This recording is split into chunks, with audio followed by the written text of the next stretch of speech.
Olá, olá, bom dia, boa tarde, boa noite, onde quer que você esteja ouvindo o nosso podcast. Meu nome é Dani Lira e sejam muito bem-vindas, bem-vindos a mais um episódio do Makers Gonna Talk, um podcast para mergulhar em ideias que inspiram, provocam e transformam a educação. Hoje temos um episódio para lá de especial. Esse é o primeiro de uma série de bate-papos dedicados ao livro Cardume, a nossa querida Carol Sanches. Carol é jornalista, pedagoga, ludóloga, além de diretora da Lei Conecta, onde atua no encontro entre o design e a palavra escrita, criando recursos educacionais para instituições como Fundação Itaú, Clube, Firjan, Cultura Inglesa, entre outras. Especialista em mídia e educação, ela é também curadora do Espaço Infantil da Bienal do Livro e acredita profundamente que brincar, ler e criar são gestos revolucionários e essenciais para formar mundos mais justos, mais sensíveis e mais conectados. Hoje, Carol está aqui junto comigo e se junta a nós para convidar você também a nadar em um grupo conosco. Porque, como o livro nos lembra logo nas primeiras páginas, educação não se faz sozinho ou sozinha. Então, prepare-se para uma conversa sensível, potente e inspiradora. E aí, Carol Sanches, seja bem-vinda. Gente, que abertura é essa? Escrita com muito amor e admiração. Admiração mútua, eu amo. É bom avisar que a gente está gravando em loco. Eu sou do Rio de Janeiro, moro em São Paulo e estou em Brasília. Olha que coisa maravilhosa. Brasília, aqui passando friozinho com a gente. Estou, e é muito bom poder sentar para poder conversar sobre esse assunto, que eu acho que é um assunto hoje dos mais importantes para botar em pauta. Então, eu estou muito contente de estar aqui. Eu adoro ser parceira da Thomas, em especial Thomas Maker, um lugar em que eu me sinto muito bem em casa, com minhas grandes parceiras. Então, vamos embora conversar sobre isso hoje. Bora, começando aí com o começo. Carol, o título do livro. Por que Cardume? Gente, então, o nome do livro é Cardume, e aí eu faço um subtítulo que é A Transformação Começa na Educação Infantil. Eu sempre quis fazer um livro voltado para a educação infantil, porque eu realmente acredito que hoje, quando a gente pensa na escola como um todo, é o lugar em que a educação está sendo feita em todos os níveis, né? É quando a gente vê que não tem aquela separação que eu falo, né? Do pensar, sentir, fazer, tudo ao mesmo tempo. Sim. Então, a educação infantil, ela ainda é um lugar em que a gente consegue propor uma educação diferente para o novo tempo, sem precisar ser conteudista. Então, é um lugar de respiro pra gente. Sim. E aí, quando eu olho para os eventos de educação, a gente que roda muito, né? A gente que é chamado para falar em um monte de lugar, eventos de educação, inovação, tecnologia, sempre me chamou muita atenção alguns pontos. Primeiro, nunca tem ninguém de educação infantil. Certo. Eu fico, gente, cadê o pessoal da educação infantil? Que somos muitas. Muitas e fazendo coisas inovadoras. Segundo ponto, onde estão as mulheres? Porque aí, quando eu via as line-ups, estava um monte de homem falando. E eu ficava, gente, nós somos 94%. Entendi. Trabalhando na educação infantil. Então, cadê? Cadê as vozes, né? Onde estão? Onde estão? E assim, cadê o espaço para elas se colocarem e mostrarem o que elas fazem? E aí eu falei, bom, esse pessoal tá todo mundo pulverizado, não está organizado. Sim. E eu acho que tá na hora de a gente juntar todo mundo em um grande cardume. Porque a gente vai precisar mesmo nadar alguns mares que nunca dantes navegados, Sim. né? E também algumas coisas contra a maré. E vai ser mais fácil quando a gente faz junto. É impossível pensar a educação no retorno e a revolução e a transformação vai ter que ser no coletivo. Então, eu acredito na potência. Então, assim, são algumas potências do cardume desse coletivo, das mulheres educadoras e da educação infantil. Sim. E aí surgiu, falei, cara, vamos fazer um livro falando disso? E aí foi quando eu comecei a pensar quem seriam as pessoas que estariam com a gente. E aí é um outro capítulo. Os convites. Você falou uma coisa interessante aí, remando contra a maré. Conversa um pouquinho sobre isso. Que maré é essa? O que está acontecendo aí que está fazendo a gente ter que se esforçar e ir contra, ser resistência? Putz, eu lembrei de uma música do Caetano, assim, do Quereres, que ele fala, onde queres revolve, sou coqueiro. Eu acho que é bem exatamente isso.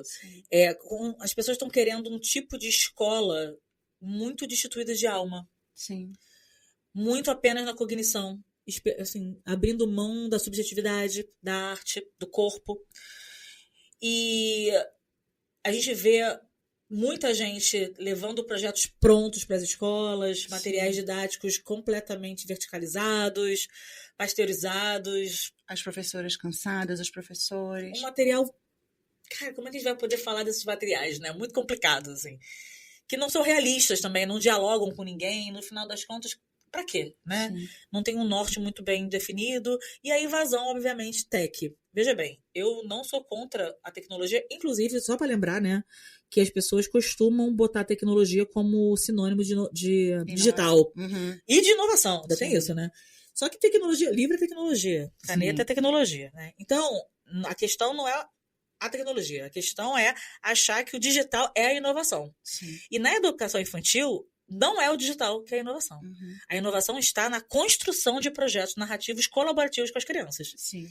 Então, isso, para mim, hoje, quem faz isso ainda está mesmo nadando contra a maré. Sim. Porque o mundo todo está querendo que vá para um lado e a gente está falando, olha, aqui na educação infantil a criança vai botar a mão na terra. Sim. Aqui na educação infantil as crianças vão brincar, vão criar massinha, vão ler livros, vão correr, sabe? Então, assim, o corpo vai existir, vai expandir. Uhum. A gente essa briga, essa luta, essa batalha é muito fundamental.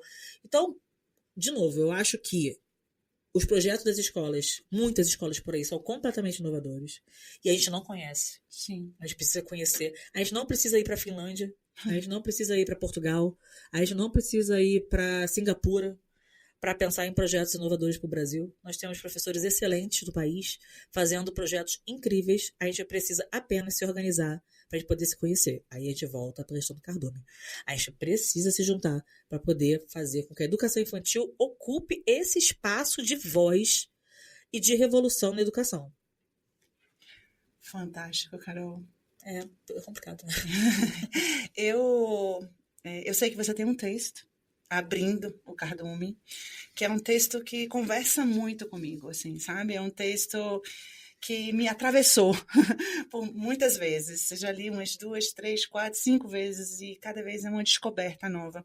Eu queria que você falasse um pouquinho desse seu texto, sem dar muitos spoilers, mas eu acho que ele desenha muito bem essa linha narrativa, né, que as autoras depois conversam com você. Eu escrevi esse texto, é como a gente costuma falar assim, numa sentada só. Numa sentada só foi, assim, eu falei, Sério? cara, eu já tava... é porque assim... Já estava marinando, Tava fala a verdade. marinando 25 anos. Certo. Que eu trabalho com educação. Então, assim, 25 anos pensando. Eu sabia que era um texto potente, não sabia que tinha sido tão marinado, assim. E veio numa coisa de manifesto. Eu falei, cara, eu quero escrever um livro, um texto meio manifesto. Sim.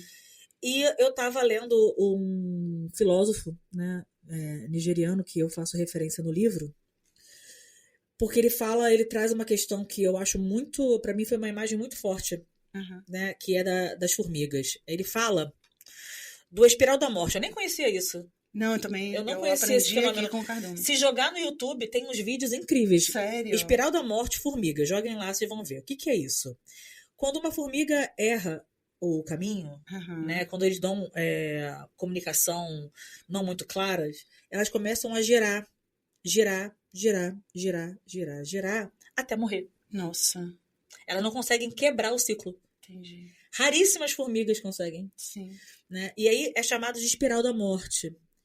E eu fiquei pensando, caramba, elas ficam rodando no mesmo lugar. E não se tocam, né? Que tem que fazer diferente. E morrem de exaustão. De tanto rodar. De tanto rodar no mesmo lugar. Porque elas não conseguem romper aquele ciclo. E eu fiquei pensando nisso, né? Eu falei assim, cara, a gente não é formiga, pô. A gente não é formiga. A gente não é formiga. Não. A gente precisa muito criar uma espiral de vida. E eu fiquei pensando nisso. Eu falei, caramba, onde está o espiral de vida da educação? Né? Quando a gente pensa nesses anos todos que passamos dentro da escola. E eu acredito que essa regeneração, então uma educação meio regenerativa, vem na educação infantil. E aí eu escrevi esse texto todo partindo desse princípio, né, de que a gente precisa sair disso, escapar desse espiral da morte. A educação, eu sei que está loteada, tem um projeto neoliberal da educação, a gente sabe disso tudo, né? Sim. O mercado e tudo mais. Mas é possível fazer educação? Sim, é possível. É possível escapar do espiral da morte? Sim, é possível. Então, a gente... Então é isso, né? Eu comecei com essa espiral e eu fiquei pensando como é que a gente pode sair. E aí eu comecei a construir esse texto falando de otimismo, na real. Que eu acredito muito que a gente pode fazer uma transformação bastante radical se a gente se unir. Eu trabalho com literatura, né? Sim. Infantil, né? Eu escrevo para criança e tudo mais, e trabalho com audiovisual, narrativas. E uma coisa que eu bato muito na tecla é que durante muitos anos as crianças foram bombardeadas com referências salvacionistas. Então, por exemplo, super-heróis. Sim. Né? Então é o quê? Alguém de fora que vem resolver um problema. E eu sempre fico brincando, né? Que as crianças amam os Vingadores, e os Vingadores, pra salvar a cidade, eles destroem a cidade. Destrói a cidade inteira, sim. Né? É muito complicado isso. E sempre esse pensamento de que vai vir alguém de fora para nos salvar. Sim. Vai vir alguém com um poder mágico para transformar. Só que esse herói é um herói datado, essa é uma visão datada de mundo. Sim. Nós hoje precisamos de herói coletivo. Coletivos. Nós precisamos de coletividade. Uhum. Por isso também o Cardume. Não existe esse pensamento, gente, de herói solitário, Da sozinho. jornada do herói, que faz a escolha. É velho, Sim. antigo, caído. A gente tem que abandonar essa jornada do herói. Sim. É verdade isso. Uhum. Obrigada, Campbell, legal, mas Já deu. já deu. Uhum. A gente precisa, para o mundo não acabar, que é isso, né? Para o mundo não acabar, Sim. a gente precisa rever o nosso lugar. Não pode ser mais ser individualista. Então, para a gente poder partir para o mundo colaborativo, para a gente poder partir para o mundo coletivo, um mundo em que a gente consegue entender o lugar do bem comum, Sim. a gente vai precisar de todo mundo. Sim. Então, na educação infantil é um lugar muito privilegiado para isso começar. Uhum. É muito difícil tentar consertar quando o carro já está andando, né? Sim. Então, claro que é possível. Existem 1000 maneiras de a gente fazer isso com crianças mais velhas, com os adolescentes e tudo mais. Mas se a gente pode começar na educação infantil... Tem que guardar pelo menos esse espaço como esse espaço sagrado para depois ele conseguir até caminhar para os outros, né? Sim. Os outros segmentos da educação, né? Vai chegar mais preparado. Isso. Sabe? É uma abertura, assim. E uma coisa que eu tenho falado nas palestras é que a gente está vivendo hoje 2 pontos que para mim são muito significativos. Eu nem falo isso no livro, mas falo um pouco, mas aqui vai ficar bastante claro. Um é a crise do imaginário. Sim. E o outro é o sedentarismo cognitivo. Sim. As pessoas querem o fácil. Geração viciada em dopamina. Dopamina rápida. E a gente precisa mostrar que aprender, brincar, construir, plantar... Se relacionar. Leva tempo. Para você construir a confiança. Leva tempo. Para você construir as conexões necessárias. Então a dopamina não vem rápido. É igual, a gente é viciada, é igual a galera que toma café e o pessoal que toma chá preto. Os dois têm cafeína. Um é um shot único para te dar um up. E o outro, você vai tomando chá mais devagar. Sim, doses homeopáticas. É diferente. Sim. Então, a gente precisa fazer com que eles se desacostumem dessa dopamina rápida. Sim. Para eles poderem valorizar o que eles têm na educação infantil. Sim. Que eles para poder valorizar as insignificâncias. Exatamente. Você menciona, né, essa questão das insignificâncias no livro. Manuel de Barros, né? Sim. O poeta. Que é isso, a mão na terra, a minhoca andando, o ninho do passarinho, a nuvem, a chuva. E aí é um desafio muito grande, né? Porque nós, adultos, também estamos viciados em tela, também estamos super dentro da dopamina, do rápido, do pronto, terceirizando os nossos pensamentos, as nossas leituras, os nossos resumos. Sim. E aí? Então a gente perde as insignificâncias, mas aí também, ao mesmo tempo, a gente começa a perder a beleza da vida. Sim. Então existe um embotamento. Embotamento? É. Conta isso. É isso, a gente vai perdendo graça. Perdendo graça. A gente vai perdendo graça. As Sim. coisas, a gente tá meio viciado em respostas. A gente tá viciado no rápido, no que é simples. As crianças... Então vamos lá. Um exemplo que eu uso muito é aplicativos de colorir. Certo. Das crianças. Então elas vão com o dedinho, clicam na cor e aplicam no desenho. E aí, aquela cor, ela cobre a parte branca que ela selecionou completamente. Sim. E aí, hoje nós vemos crianças que têm resistência, elas não querem fazer mais, pegar uma canetinha com a mão e rabiscar. Porque não vai ficar perfeito como o que ela faz. O perfeito, né? Na Como tela. se o perfeito fosse Isso. dado. Eu vou tentar a primeira vez e vai sair perfeito. A gente precisa valorizar na educação infantil o lugar do imperfeito, do inacabado e do incompleto. Exatamente. Se a gente não tem espaço pro incompleto, a gente não consegue se movimentar. É igualzinho o jogo de resta 1. Sim. Precisa sempre daquele buraco. Uhum. Precisa sempre ter espaço para manobra. Sim. A gente precisa da incompletude para poder se movimentar. Sim. Se tá tudo preenchido, a gente não cresce. Uhum. E a gente tá sobrecarregando todo mundo. Com respostas e tudo pronto. Então a gente precisa de uma desconstrução tão profunda que... Aí, de novo, eu acredito que a gente só consegue fazer isso hoje na educação infantil. Mas isso aqui sou eu, tá, gente? Eu não tô falando que eu sou dona da verdade. Nada disso. É a minha hipótese de coisas que eu tenho visto, assim. E eu fico preocupada. Você visita escolas, você vê o que está acontecendo, né? Por dentro da sala de aula, ajudando professores, né? Então, quem é da educação percebe o que está acontecendo com os pais, com os jovens, com as crianças. E aí aparece esse livro, Cardume, a transformação começa na educação infantil. E é um presente, Carol, de verdade. E eu queria que você convidasse as pessoas, explicasse um pouquinho o que é esse livro, qual a importância dele. Antes eu quero falar das autoras. As autoras. Cada uma vai ganhar um podcast, né? Ai, gente! Olha, vocês vão se apaixonar por todas, como eu me apaixonei. Então, eu selecionei mulheres incríveis e cada uma escolheu por onde gostaria de seguir para falar de educação infantil. E uma das autoras está aqui do meu lado. Dani Lira está aqui do meu lado, ela é uma das autoras. Sora Lacerda, que está aqui na minha frente, que hoje não está participando do papo, mas é isso. Ela está aqui nos dirigindo. Ela também é uma das autoras. Eu escolhi, é uma curadoria, né? Curadoria é sempre... É uma arte, a curadoria. Sim. Porque é você entender não só o que aquela pessoa está trazendo, mas você encaixar o que aquela pessoa está falando, entender o espírito do tempo e construir uma narrativa que faça sentido no todo. Sim. Então foi isso que aconteceu. Eu escolhi 11 mulheres incríveis para falar de coisas que eu acho muito relevantes, né? Então a gente... Quais são os temas que não podem faltar na discussão da educação infantil hoje? Quais são os temas que não podem faltar? Vamos lá. Eu vou falar fora de ordem, vou só assim, o que eu vou lembrando. Tá? Não tem como a gente falar de educação infantil e não falar, por exemplo, de comida. Comida. Alimentação, mas não nutricional, cultural.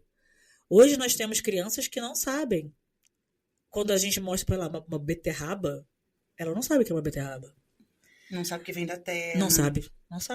Quando elas comem, por exemplo, ela fala assim, tô comendo carninha. Ela não sabe de onde vem aquela carninha. Ela fala que vem do mercado. Sim. Né? O que é essa comida nesse lugar, né, de afeto, de construção, de cultura, de brasilidade? Isso é um assunto que eu acho relevante. Né? É impossível falar de educação infantil e não falar de educação antirracista. Sim. Precisamos falar. Então, convidamos Clarissa para falar. Clarissa vai estar aqui falando. Clarissa acabou de ter filho. Então, temos aí mais uma criancinha para educação infantil que vai revolucionar o mundo com a gente. E ela fala, né, de educação antirracista. Maravilhosa. Cara, a gente fala, por exemplo, de espaço de convivência que é o parquinho, o pátio. Hoje as crianças estão todas emparedadas. Sim. As crianças passam mais tempo. Hoje 84% da população brasileira de criança é infância urbana. Sim. Essas crianças estão todas no apartamento. Dentro do apartamento, né? Com o corpo completamente contido. Sim. Então, o lugar que elas têm para brincar é no parque, no pátio, no recreio. Em que elas são altamente vigiadas. Então, como é que a gente pode fazer do parquinho esse espaço de convivência? Temos esse texto também. Gente, as crianças construtoras, né? A gente tem que acreditar que as crianças têm capacidade e condições de construir. Então, obviamente, ninguém melhor do que o pessoal aqui da Thomas Maker para falar disso. Opa! Né? É impossível falar de educação infantil e não pensar do amor ao planeta Terra. Dani? Há mais histórias bonitas pra gente contar. Outras narrativas, assim, a gente vê a história da humanidade, sempre foi muito de destruição, né? Quando a gente pensa assim na história da humanidade. Será que a gente não pode criar novas narrativas? Um novo design pro ser humano? Precisamos, né, Carol? Se a gente quer ter sobre a quantidade de crianças laudadas. O que isso significa? Como é que a gente encaminha algumas questões? Então tem aqui também isso no livro e aí a gente vai embora, assim, sabe? Eu acho que, obviamente, falar do brincar, né?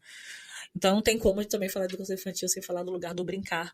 Em momentos que que eu acho que é um ponto muito importante, que é o momento em que as coisas estão perdendo, não são mais palpáveis. Cada vez mais as coisas estão sendo virtualizadas, vamos colocar assim. E para educação infantil isso não cabe. Não cabe. Tem que Não botar cabe. a mão no O livro precisa ser o livro, precisa ser a página. físico. Sim. A terra continua sendo a terra, a caneta Sim. continua sendo a caneta, o abraço continua sendo o abraço. Né? O cheiro. brinquedo, o Lego, o cubo. O cheiro. Sim, o cheiro. A madeira, o galho, as folhas. O gosto. Então a gente precisa muito disso, né? A gente precisa trazer a importância da materialidade e do corpo para a educação. E na educação infantil isso acontece. Sim. Ou pelo menos deveria, né, Carol? Se não está acontecendo, pelo amor de Deus, gente. Vamos lá, vamos refletir. Vamos ler aqui o Cardume juntos. O Cardume juntas. O convite está feito. E hoje a Carol nos convidou para nadar aí com esse grupo de autoras. Foi um super convite que a gente recebeu. E a gente chega ao fim de mais um episódio do Makers Gonna Talk. Queremos agradecer demais a presença da Carol, que tirou um pouquinho do seu tempo preciosíssimo para estar aqui com a gente. Eu tenho todo o tempo. E está aqui presencialmente para abrir aqui essa série do Cardume. Um agradecimento especial ao nosso time do Thomas Maker, que nos apoia aqui nos bastidores, a Sara e o Daniel. Makers Gonna Talk é produzido pela equipe do Thomas Maker, com episódios mensais, disponíveis em todas as plataformas de podcast. Basta você nos favoritar em sua plataforma favorita. A gente se vê no próximo. Tchau!